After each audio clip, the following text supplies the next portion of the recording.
मार्च का महीना एस्ट्रोनॉमी में इंटरेस्ट रखने वाले लोगों के लिए बहुत ही इंटरेस्टिंग होता है। इस महीने एयर और लाइट पॉल्यूशन कम होने की वजह से नाइट स्काई बहुत ही क्लियर दिखाई देता है, जिससे सेलेस्टियल ऑब्जेक्ट्स को ऑब्जर्व करना काफी आसान हो जाता है। यही कारण है कि कई लोग इस महीने ज्यादा से ज्यादा एस्ट्रोनॉमिकल इवेंट्स को देखना पसंद करते हैं। हर महीने की तरह इस महीने भी हम आपके लिए मार्च में होने वाले हर इम्पोर्टेंट इवेंट की लिस्ट लेकर आए हैं। इस लिस्ट में हमने न सिर्फ एस्ट्रोनॉमिकल इवेंट्स के बारे में बताया है, बल्कि उन्हें देखने की करेक्ट टाइमिंग भी मेंशन की है। तो बिना समय गवाए आइए शुरू करते हैं आज के इस वीडियो को। March 1 conjunction and occultation of moon and Mercury, then conjunction of the moon and Venus. मार्च की पहली तारीख को ही आपको टोटल 3 एस्ट्रोनॉमिकल इवेंट्स देखने को मिलेंगे। सबसे पहले आसमान में आपको चांद और मरकरी एक दूसरे के बहुत नजदीक दिखाई देंगे। ऐसा इसलिए होगा क्योंकि यह दोनों एक कंजंक्शन इवेंट का हिस्सा होंगे, जिसमें चांद मरकरी ग्रह के साउथ से गुजरेगा। इन दोनों के बीच की डिस्टेंस काफी कम होगी और एक समय ऐसा भी आएगा जब मरकरी ग्रह चांद के पीछे छुप जाएगा। ऐसा होने पर यह एस्ट्रोनॉमिकल इवेंट कंजंक्शन से बदलकर अकल्टेशन में कन्वर्ट हो जाएगा। अगर आपको नहीं पता तो बता दूं कि कंजंक्शन इवेंट उन एस्ट्रोनॉमिकल घटनाओं को कहते हैं जिनमें 2 या 2 से अधिक सेलेस्टियल ऑब्जेक्ट्स एक दूसरे के बहुत करीब दिखाई देते हैं। असल अंतरिक्ष में इन ऑब्जेक्ट्स के बीच काफी डिस्टेंस होती है, लेकिन आसमान में देखने पर यह बहुत करीब दिखते हैं। वहीं अकल्टेशन इवेंट्स में एक सेलेस्टियल ऑब्जेक्ट दूसरे ऑब्जेक्ट के पीछे छिपता हुआ दिखाई देता है, जैसा कि 1 मार्च 2025 को भी देखने को मिलेगा। इस दिन मरकरी ग्रह चांद के साथ कंजंक्शन करने के बाद उसके पीछे चला जाएगा और इनविजिबल हो जाएगा। वैसे तो इस इवेंट को बिना किसी इंस्ट्रूमेंट के देखा जा सकता है, लेकिन अगर आप एक छोटे टेलीस्कोप का इस्तेमाल करेंगे तो आप चांद की डिटेल्स को बहुत क्लियरली देख पाएंगे।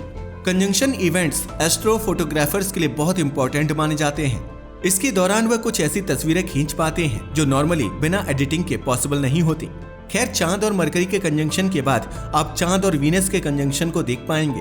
जहां मरकरी मून कंजंक्शन सूर्य की रोशनी के कारण धुंधला दिखाई देगा, वहीं मून एंड वीनस कंजंक्शन को देखना काफी आसान होगा। हालांकि इस इवेंट को देखने के लिए आपको सुबह 4:30 बजे उठना पड़ेगा, क्योंकि वही इस इवेंट की पीक टाइमिंग होगी।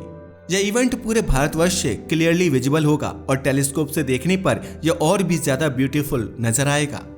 मार्च 6 conjunction of the moon and Jupiter. Moon के साथ वीनस और मरकरी का कंजंक्शन देखने के बाद आप 6 मार्च को मून एंड जुपिटर के कंजंक्शन को देख पाएंगे।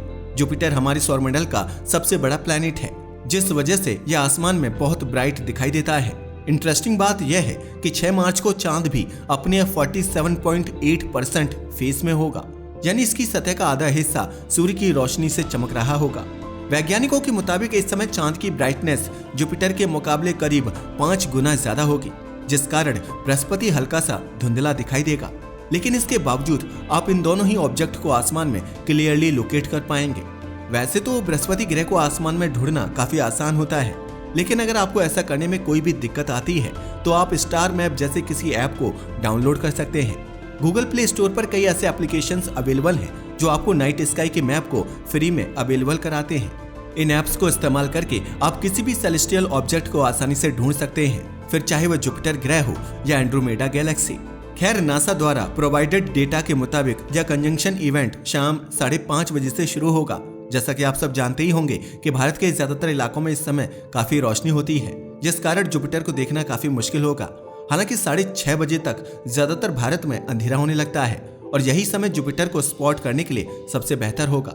इस समय तक मून और जुपिटर के बीच काफी डिस्टेंस क्रिएट हो चुकी होगी, लेकिन इसके बावजूद आप इन दोनों को ही क्लियरली देख पाएंगे। अगर आप जुपिटर को देखने के लिए एक मीडियम लेवल टेलीस्कोप का इस्तेमाल करते हैं तो आप इसके पॉपुलर रेड स्पॉट को भी आसानी से देख पाएंगे। सिर्फ इतना ही नहीं, उस टेलीस्कोप के साथ आप अपने स्मार्टफोन को अटैच करके जुपिटर की तस्वीरें भी कैप्चर कर पाएंगे, जिससे बाद में आप अपने फ्रेंड्स के साथ शेयर कर सकते हैं। अगर आप भी बिगिनर से एडवांस्ड लेवल तक के टेलीस्कोप के बारे में जानना चाहते हैं तो हमारी इस वीडियो को जरूर देखिएगा। इसमें न सिर्फ हमने टेलीस्कोप को खरीदने का सही गाइडेंस दिया है, बल्कि उन्हें खरीदने का लिंक भी डिस्क्रिप्शन में अटैच किया है। इंटरेस्टिंग बात यह है कि टेलीस्कोप्स की शुरुआत मात्र 1499 से शुरू हो जाती है, इसलिए आप में से ज्यादातर लोग उसे आराम से अफोर्ड कर पाएंगे। खैर, टॉपिक पर वापस आते हैं। 8 March Mercury at greatest eastern elongation. Mercury हमारे सौरमंडल का सबसे छोटा प्लैनेट है और यह सूर्य के काफी नजदीक मौजूद है। यही कारण है कि इसे ऑब्जर्व करना काफी मुश्किल होता है। सूर्य की तेज चमक के कारण मरकरी की चमक बहुत फीकी पड़ जाती है और यह ऑलमोस्ट इनविजिबल हो जाता है। लेकिन इस महीने की 8 तारीख को मरकरी ग्रह सूर्य से अपनी मैक्सिमम डिस्टेंस पर मौजूद होगा, जिसका सीधा सा मतलब है कि आप इसे आसानी से देख पाएंगे। इस पूरे फिनोमेना को ग्रेटेस्ट इलोंगेशन कहा जाता है और मरकरी इस साइकिल को हर 3 से 4 महीने में रिपीट करता है।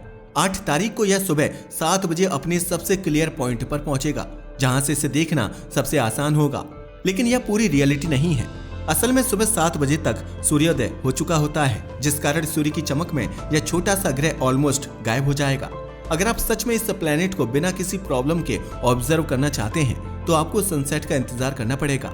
सनसेट से जस्ट कुछ मिनट पहले यह अपने बेस्ट व्यूइंग पॉइंट पर होगा और तभी इसे ऑब्जर्व करना बेस्ट रहेगा। अगर आप इस व्यू को किसी खुले मैदान से देख सकें तो वह काफी बेहतर होगा। इस केस में आप मरकरी को सनसेट की रेडनेस यानी कि लालिमा में देख पाएंगे, जिससे यह और भी ब्राइट दिखाई देगा। Planet parade. इस एलोंगेशन के साथ आपको एक और बहुत इंटरेस्टिंग एस्ट्रोनॉमिकल इवेंट देखने को मिलेगा। हम बात कर रहे हैं द फेमस प्लैनेट परेड की। वैसे तो यह परेड ऑलरेडी जनवरी और फरवरी के महीने में ही हो चुकी है, लेकिन उस समय मरकरी को देखना बहुत ही मुश्किल था। हालांकि अब ऐसा नहीं है। 28 फरवरी से 12 मार्च के बीच आपको सौरमंडल के 7 ग्रह बिना किसी टेलीस्कोप के नजर आएंगे। यह प्लैनेट्स एक साथ अलाइनमेंट में तो नहीं होंगे, लेकिन इसके बावजूद इन्हें देखना काफी इंटरेस्टिंग होगा। इस इवेंट की शुरुआत सूर्यास्त होते ही शुरू हो जाएगी और सभी प्लैनेट्स इसके कई घंटे बाद तक आसमान में विजिबल रहेंगे। लेकिन ध्यान देने वाली बात यह है कि जैसे जैसे समय बीतता जाएगा वैसे वैसे इनकी ओवरऑल ब्राइटनेस में कमी होने लगेगी और इन्हें देखना मुश्किल होता जाएगा। मार्च 9 conjunction of the moon and Mars. Planet parade के अगले ही दिन यानी 9 मार्च को आप एक और कंजंक्शन इवेंट को विटनेस कर पाएंगे। यह इस महीने का आखिरी इंपॉर्टेंट कंजंक्शन इवेंट होगा, जिसमें मंगल ग्रह और चांद एक दूसरे के नजदीक दिखाई देंगे। इस कंजंक्शन में चांद मंगल ग्रह के नॉर्थ से गुजरेगा और उस समय इनके बीच की डिस्टेंस मात्र 1.4 डिग्री होगी। वैज्ञानिकों के मुताबिक इस एस्ट्रोनॉमिकल इवेंट के दौरान चांद अपनी 74.3% ब्राइटनेस पर होगा, जिस वजह से मंगल बहुत ही डिम दिखाई देगा। लेकिन इसके बावजूद आप भारत के ज्यादातर शहरों से इस इवेंट को बिना किसी टेलीस्कोप के देख पाएंगे। लेकिन अगर आपके एरिया में ज्यादा एयर पॉल्यूशन या लाइट पॉल्यूशन रहता है तो मंगल ग्रह को ढूंढना थोड़ा चैलेंजिंग हो सकता है। इस इवेंट को देखने की पीक टाइमिंग सुबह 5:30 से 6 के बीच होगी, लेकिन आप शाम के समय भी मंगल ग्रह को आसानी से स्पॉट कर पाएंगे। मार्च 13-14 टोटल लूनर एक्लिप्स।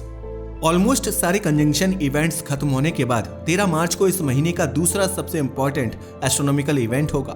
हम बात कर रहे हैं टोटल लूनर एक्लिप्स यानी पूर्ण चंद्र ग्रहण की। वैसे तो ये इवेंट बहुत ही इंटरेस्टिंग होता है, लेकिन दुख की बात यह है कि इस महीने यह भारत से विजुअल नहीं होगा। इस लूनर एक्लिप्स को सिर्फ north America, south America, Antarctica, Africa और नॉर्थ ईस्टर्न रूस से ही देखा जा सकेगा।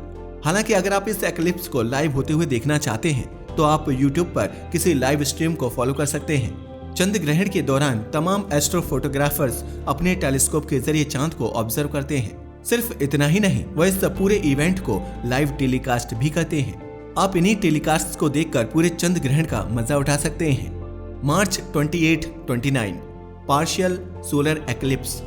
इंटरेस्टिंग बात यह है कि इस महीने आपको सिर्फ चंद्र ग्रहण ही नहीं बल्कि सूर्य ग्रहण भी देखने को मिलेगा। 28 से 29 मार्च के बीच आप एक पार्शियल सोलर एक्लिप्स को देख पाएंगे, जिसमें सूर्य एक कटे हुए फल जैसा दिखाई देगा। लेकिन पिछले साल की तरह इस साल भी यह घटना भारत में विजिबल नहीं होगी। रिपोर्ट्स के मुताबिक 28 मार्च को होने वाले यह पार्शियल सोलर एक्लिप्स सिर्फ अमेरिका, रूस, यूरोप और अफ्रीका से ही विजिबल होगा। बिल्कुल चंद्र ग्रहण की तरह आप इस इवेंट की भी लाइव स्ट्रीम को YouTube पर आसानी से देख पाएंगे। मैं जानता हूं कि सूर्य ग्रहण को लाइव देखना और लाइव स्ट्रीम पर देखना बहुत अलग चीजें हैं, लेकिन हमारे पास इसके अलावा कोई चॉइस भी नहीं है। लेकिन अगर आप ऐसा नहीं करना चाहते तो आप एक दूसरे एस्ट्रोनॉमिकल इवेंट को लाइव घटित होता हुआ भी देख सकते हैं। पार्शियल सोलर एक्लिप्स के दिन ही आसमान में एक इंटरेस्टिंग कंजंक्शन इवेंट दिखाई देगा, जिसमें आप चांद और शनि को एक साथ विटनेस कर पाएंगे। यह इवेंट शाम 5:45 पर शुरू हो जाएगा और इसके बाद शनि ग्रह काफी देर तक नाइट स्काई में विजिबल रहेगा। अगर आप एक मीडियम लेवल टेलीस्कोप का इस्तेमाल करते हैं तो आप सैटर्न की रिंग्स को भी ऑब्जर्व कर पाएंगे। वैसे हमने टेलीस्कोप के ऊपर एक अच्छा वीडियो बनाया है, जिसे देखकर आप एक अच्छा टेलीस्कोप खरीद सकते हैं। और अगर आपकी दिलचस्पी एस्ट्रोनॉमिकल इवेंट्स में है तो आप अपने टेलीस्कोप के जरिए लाइव इन फिनोमिना को देख सकते हैं। खैर ये तो थे इस महीने के सबसे इंटरेस्टिंग एस्ट्रोनॉमिकल इवेंट्स। आपको इनमें से सबसे इंटरेस्टिंग इवेंट कौन सा लगा हमें नीचे कमेंट करके जरूर बताइएगा। आज के इस वीडियो के लिए बस इतना ही। धन्यवाद।